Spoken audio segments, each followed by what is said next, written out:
Hamann and Benson, a vision for your future. Le journal des stratèges. Boris Kalt.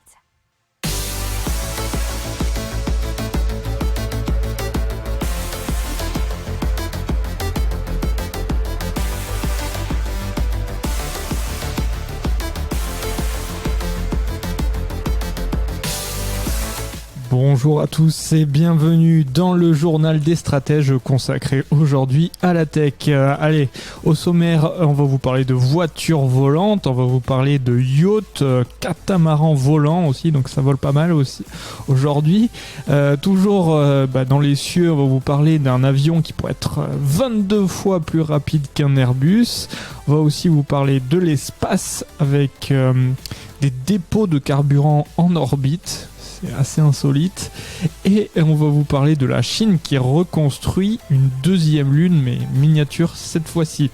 Vous écoutez le journal des stratèges numéro 191 et ça commence tout de suite. Hamann and Benson, a vision for your future. Le journal des stratèges. Allez, on commence tout de suite avec la voiture volante qui s'appelle Volar eVTOL. Alors, les eVTOL ou Electric Vertical Takeoff font référence aux moyens de décollage et d'atterrissage vertical d'un engin, c'est à la manière d'un hélicoptère. Alors, ce Volar eVTOL, il a été réalisé par l'entreprise londonienne qui s'appelle Bellwether Industries. Et donc en termes d'envergure, c'est à peu près la même taille qu'une voiture normale. Et ils ont pour l'instant 2 sièges, alors que dans la version finale, ils espèrent nous faire environ 5 passagers. Et c'est ce que nous dit l'article de Neozone. Alors le prototype, il faut savoir qu'il a volé déjà à une altitude de près de 4 mètres, avec une vitesse de 40 km/h. Alors, selon la société Bellwether Industries, la version finale devrait atteindre les 3000 pieds, soit 915 mètres, et les 215 km/h.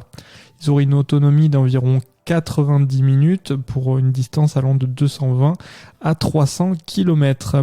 Alors, la firme, ils envisagent la mise en vente du véhicule pas pour tout de suite, puisque ça serait à partir de 2028.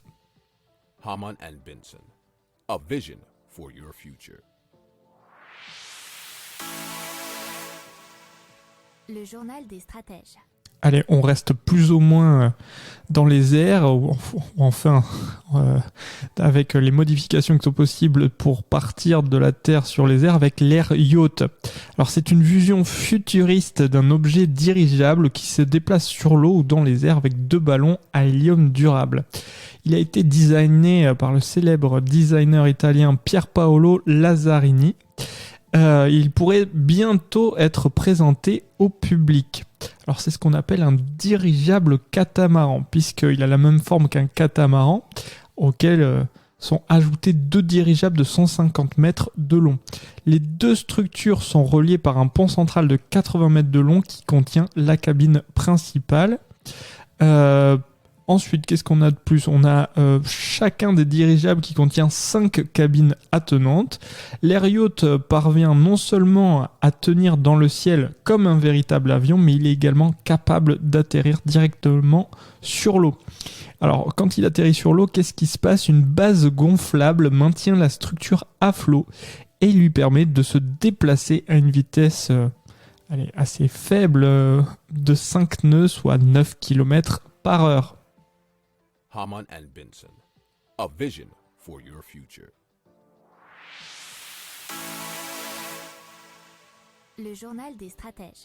Elle est toujours dans les airs. On va parler d'une trouvaille des chercheurs de l'UCF, l'Université de Floride, qui ont réussi à canaliser dans un moteur une énorme puissance capable de propulser un avion à Mach 17, ce qui équivaut à 17 fois la vitesse du son, nous dit un article de Détour. Alors, ce qui fait environ 22 fois la vitesse moyenne d'un Airbus. Pour parvenir à réussir telle performance, les chercheurs ont délaissé le moteur à combustion pour un moteur à détonation. Alors, déchargeant brutalement une gigantesque quantité d'énergie, la détonation est ici stabilisée et canalisée par les chercheurs grâce à un système de rampe inclinée à 30 degrés contenant l'onde de choc dans la chambre de réaction. Alors, les premiers usages considérés pour cette technologie seraient bien sûr le transport aérien, mais ça pourrait être également le spatial avec la lancée de fusées en orbite, mais aussi, on va dire, plutôt la défense et le militaire avec l'emploi de missiles. Si vous aimez cette revue de presse, vous pouvez vous abonner gratuitement à notre newsletter qui s'appelle La Lettre des Stratèges, LLDS, qui relate, et cela gratuitement, du lundi au vendredi, l'actualité économique, technologique, énergétique, mais aussi de l'hydrogène, et puis de tout ce qu'on trouvera super intéressant pour votre vie. Hamann and Benson, a vision for your future. Le journal des stratèges. Allez, on va un peu plus haut dans l'espace avec Astrocale et Orbit Fabe. Et Astrocale qui s'impose actuellement comme l'un des acteurs futurs du nettoyage orbital, qui travaille à son propre véhicule de service en orbite géostationnaire qui s'appelle le Lexi. Alors, qu'est-ce qu'ils viennent de faire ? Ils viennent de signer avec Orbit Fabe un accord pour utiliser leur futur dépôt de carburant. La première unité Lexi décollera en 2026 pour se rendre en orbite géostationnaire. Alors, le véhicule d'Astrocale sera adapté à plusieurs usages, mais essentiellement comme satellite remorqueur. C'est ce que nous dit un article de clubic.com. Alors, quant à Orbit Fabe, ils se définissent eux-mêmes comme les stations-service de l'espace et ils souhaitent disposer de plusieurs dépôts de carburant, dont du xénon, dans un orbite géostationnaire, ce qui, avec la multiplication des sociétés spatiales, pourrait être assez intéressant. Hamann and Benson, a vision for your future. Le journal des stratèges. Allez, on part tout de suite en Chine, qui a construit une deuxième lune artificielle qui sera soumise à une gravité faible, semblable à celle du satellite naturel de la Terre. Alors, ce double lunaire ne sera pas très grand puisqu'il mesurera que 60 cm de diamètre, nous révèle un article de Slate.fr. Alors, ce laboratoire sera inspiré par les recherches d'un physicien russe qui s'appelle André Geim, faut voir comment ça se prononce, qui avait réussi à faire flotter une grenouille à l'aide d'un aimant.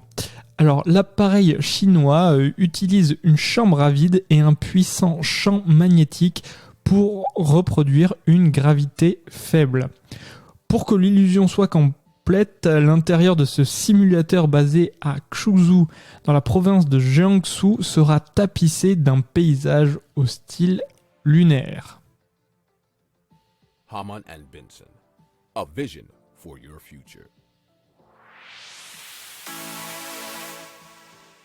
Le journal des stratèges. Voilà, c'est tout pour aujourd'hui. Je vous souhaite une excellente journée et je vous dis à plus pour de nouvelles informations. Ciao!